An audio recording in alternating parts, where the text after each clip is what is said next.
প্রথমেই দেখো আমি দেখিয়ে নিচ্ছি আমি হাতে দুটো শাঁখা পরে এসেছি। আর যেহেতু শ্রাবণ মাস শাঁখা পরাটা খুবই ভালো। আগে তো আশ্বিন মাসে পুজোর আগে শাঁখা পরতাম, কিন্তু আগের বছরও সেটাই করেছিলাম। আশ্বিন মাসে পুজোর আগে শাঁখা পরেছিলাম, কিন্তু শাঁখাগুলো কোনো কারণে লাল হয়ে গেছে। তো দোকানে দেখানোর পর বলেছে এগুলোর মধ্যে প্লাস্টিক মিক্স আছে, সেই জন্য লাল হয়ে গেছে। তো যাই হোক, আমরা তো জানি না প্লাস্টিক আছে কি না, পছন্দ করে নিয়েছিলাম ভালো দেখে, তো ওরকম হয়ে গেছে, সেই জন্য নতুন শাঁখা পরে এলাম। তবে ওনারা গ্যারেন্টি দিয়েছেন যে এই শাঁখাটা ভালো, কোনো প্রবলেম হবে না। যদি কোনো প্রবলেম হয় 1 বছরের গ্যারেন্টি আছে, চেঞ্জও করে দেবেন। তো যাই হোক, ভালো হলেই ভালো, কেননা এখন কোনটার মধ্যে ভেজাল নেই সেটাই বোঝা মুশকিল। ঠিক আছে, তো যাই হোক শাঁখা পরে এসেছি। শাঁখাগুলোর দাম কত নিচ্ছে সেটা আর বলবো না, কেননা শাঁখা সিঁদুরের দাম বলা যায় না, সেটা হচ্ছে অমূল্য আমাদের কাছে, প্রত্যেকটা বিবাহিত মহিলাদের কাছেই অমূল্য। তো যাই হোক, আজকে রান্নাবান্না দিয়ে শুরু করছি। ওখানে দেখতেই পেলে বাবা মাংস নিয়ে এসেছেন, খাসির মাংস। তো খাসির মাংস রান্না হবে, আর সাথে এদিকে দেখো ঝিঙে আলু পেঁয়াজ দিয়ে পোস্তটা আমি নামিয়ে নিলাম, হয়ে গেছে। অন্যদিন কুকারে সেদ্ধ করে তারপর পোস্তটা বানাই, কিন্তু আজকে কড়াইয়ে ভেজেই সাঁতলে নিয়েছি, তারপর রান্নাটা করেছি পোস্ত, এতে টেস্ট ভালো লাগে। যাই হোক, পোস্ত হয়ে গেছে। তারপর এখানে দেখো আমি সুজি রান্নাটা করে নিচ্ছি। আসলে সুজির পায়েস হচ্ছে এটা, যেহেতু মামামের বাবা টিফিন নিয়ে যাবে এটা, আর ওর এই সুজি খেতেই পছন্দ করে, জলদি হয়ে যাবে খাওয়ার মধ্যে কোনো তাড়াহুড়ো থাকবে না। তো সেই জন্য এটাই বেশি পছন্দ করে বাইরে নিয়ে যাওয়ার জন্য। ওদিকে আমি আদা রসুন কাঁচা লঙ্কার যে পেস্ট সেটাও বানিয়ে নিয়েছি মাংস রান্নার জন্য, আর একটু বেশি করেই বানিয়ে নিচ্ছি, কেননা সবসময় তাড়াহুড়োর মধ্যে আমার রান্নাটা করতে হয় আমাকে, আর এই রান্নার সময়টা খুবই তাড়াহুড়োর মধ্যে থাকে। সেই জন্য আমি 2-3 দিনের মশলা বেটে রেখে দিই ফ্রিজে। তো সেটাই করে নিয়েছি আজ। আর আজকাল কাঁচা লঙ্কাটা একটু বেশি বেটে দিচ্ছি, কেননা অনেক কাঁচা লঙ্কা শুকিয়ে যাচ্ছে, সেই জন্য আদা রসুন বাটার সাথে দিয়ে বাটলে টেস্টটাও ভালো হয় রান্নার মধ্যে, সেই জন্য। আর মাংসটা প্রথমে আমি ধুয়ে নুন হলুদ আর সরষের তেল দিয়ে মেখে রেখেছিলাম। তারপর এদিকে দেখো মশলাটা কষিয়ে তারপর মাংসটা দিয়ে দিয়েছি। আর অন্যবারে কিন্তু আমি আলুগুলো ভালো করে ভেজে তারপর মাংসর ঝোলের মধ্যে দিই, কিন্তু আজকে না ভেবেছিলাম আলু দেবো না, কিন্তু মা বললো আলু দিবি না। আসলে মা আলু হয়তো পছন্দ করেন, সেই জন্য। তবে আমার মনে হলো যে আমি আলুটা খাবো না, আলু ভালো লাগছে না খেতে, একটানা কদিন ধরে আলু সেদ্ধ আলু ভাজা অনেক কিছু খাওয়া হলো। আর তার কারণেই ভাবলাম যে মাংসটা যেহেতু অনেকটা আছে, আজকে আলু না দিলেও চলবে।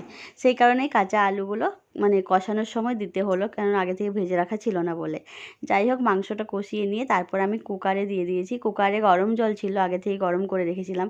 গরম জলের মধ্যে মাংসটা দিয়ে 2-3টে সিটি ফেলে তারপর যখন খাওয়ার সময় গরম মশলার গুঁড়ো দিয়ে ফুটিয়ে খেলেই হয়ে যাবে, ভালো লাগে স্বাদ। যাই হোক, ওদিকে রান্নাবান্না হয়ে গেছে। এদিকে মা কাঁঠাল একটা ভেঙেছে, এটা না কয়েকদিন ধরেই আনা আছে বাড়িতে, কিন্তু পাকছিল না, ঢাকা দিয়ে রাখা ছিল।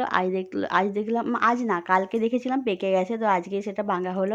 আর আমি খেয়ে দেখছি, বেশ ভালো খেতে, আর অনেকটা পরিমাণে রসালো ছিল এটা, ভালো লাগলো খেতে। তো যাই হোক, রান্নাবান্না খাওয়া দাওয়া দুপুরে সবই হয়ে গেছে। এখন বাজে প্রায় দুপুর 2:30টা। এখন আমি রান্নাঘরটা পরিষ্কার করতে চলে এসেছি, আর সবারই খাওয়া দাওয়া হয়ে গেছে।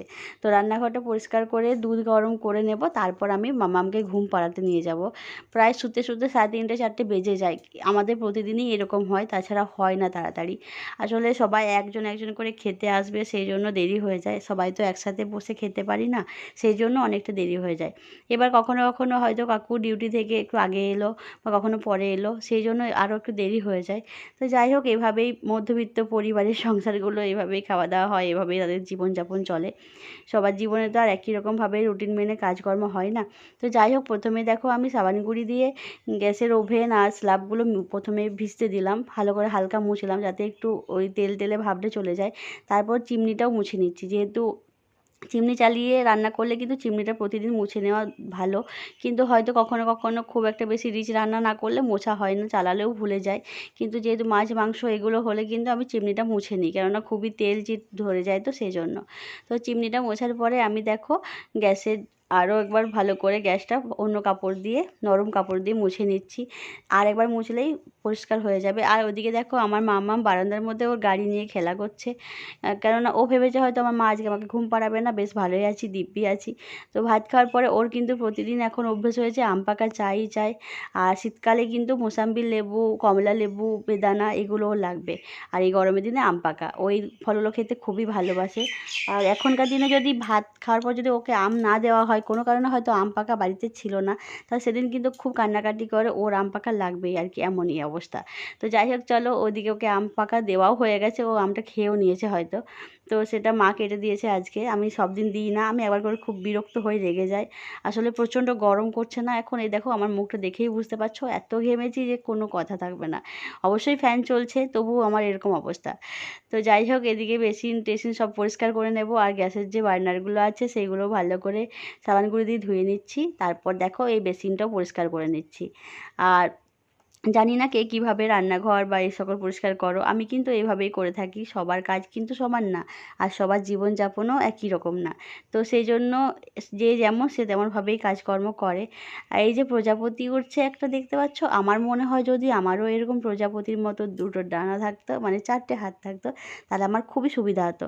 আমি কিন্তু কারোর কথার উদ্দেশ্যে বলছি না, আসলে আমার না একসাথে অনেক চাপ হয়ে যায়, তাড়াহুড়ো করতে গিয়ে আমি নিজেই পুরো হাঁপিয়ে যাই। সেই জন্য মনে হয় যদি এক্সট্রা কোনো ডানা বা হাত থাকতো, তাহলে আমি কাজগুলো খুব তাড়াতাড়ি শেষ করতে পারতাম, তাহলে অনেক কাজগুলো আমার গোছানো হয়ে যেত, দেরিটা হতো না আর কি।